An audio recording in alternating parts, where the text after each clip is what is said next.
Hello and welcome back to Frogboy X-Men Gaming. I'm Andrew. We have some breaking news for you today. So if you like this content, don't forget to like and subscribe.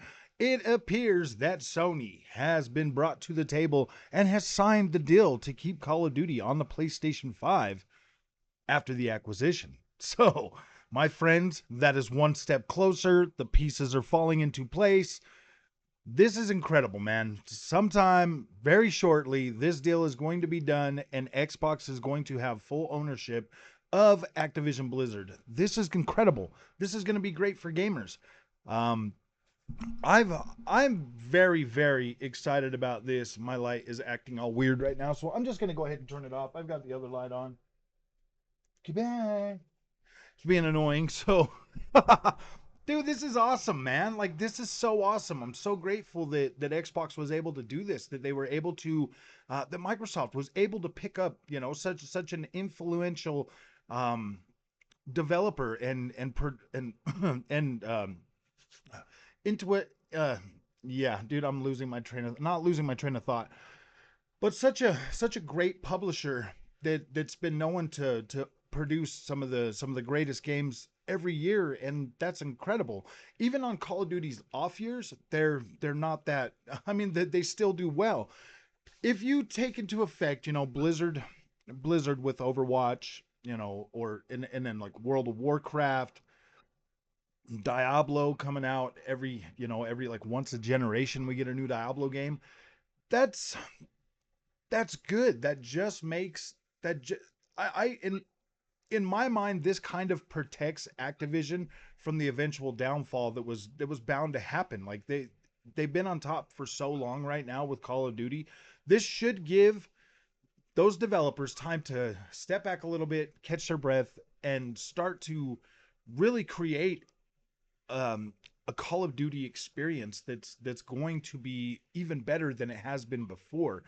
Now these guys are awesome. What they make is really cool. I really enjoy playing Call of Duty, but there's just been this focus and this ever since they started turning this into like a heavily monetized property.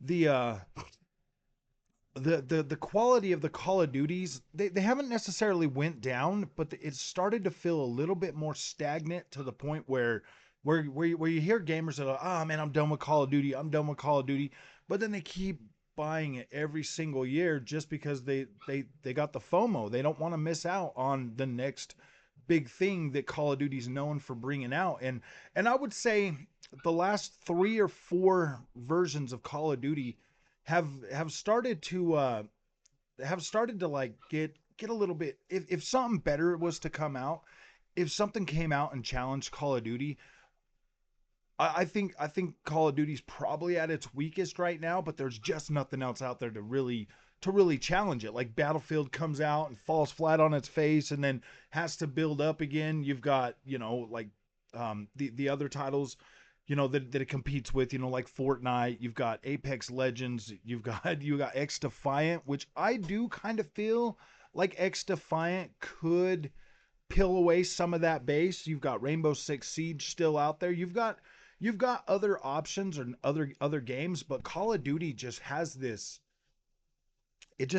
pull that keeps pulling players back in. I mean, you've got Halo Infinite out there right now, but for some reason Call of Duty is just one of those games that it evolves. It for me, it's like Assassin's Creed. It evolves just enough to keep you coming back every year when it comes out again. It evolves just enough.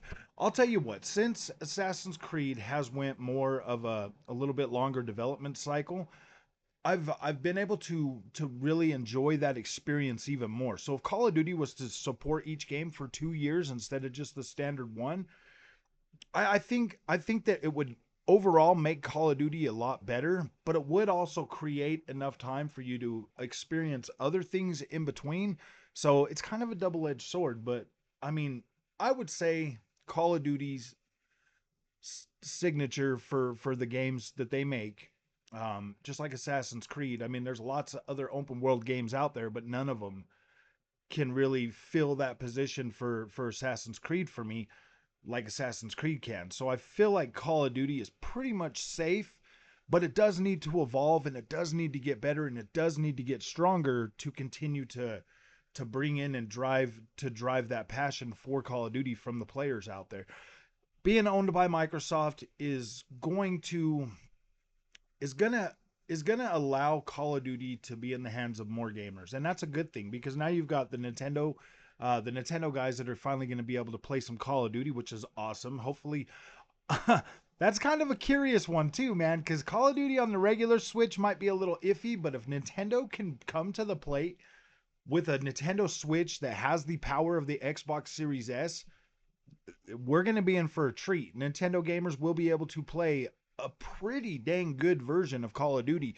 Now, I have played Modern Warfare 2 on the Series S, and I do appreciate just how good that game looks and feels running on the smaller Series S. So, if they can bring that power to Nintendo and have that running on a Nintendo Switch that you can portably take with you, that's awesome because you could probably run maybe I'll break out the ROG Ally and try that, but that is a pretty powerful beast, but it has a terrible battery life. But man, this is interesting. This is great. I'm so glad that Sony finally came to its senses and finally admitted defeat and sign the freaking contract. So if you like this content, don't forget to like and subscribe, guys. I know it was a little bit rambly. I've just woke up, haven't even finished my whole coffee yet, but this is awesome. I wanted to get this news out there immediately, just like Dreamcast guy. No, I'm just joking. We'll see you guys in the next one. Have a good day.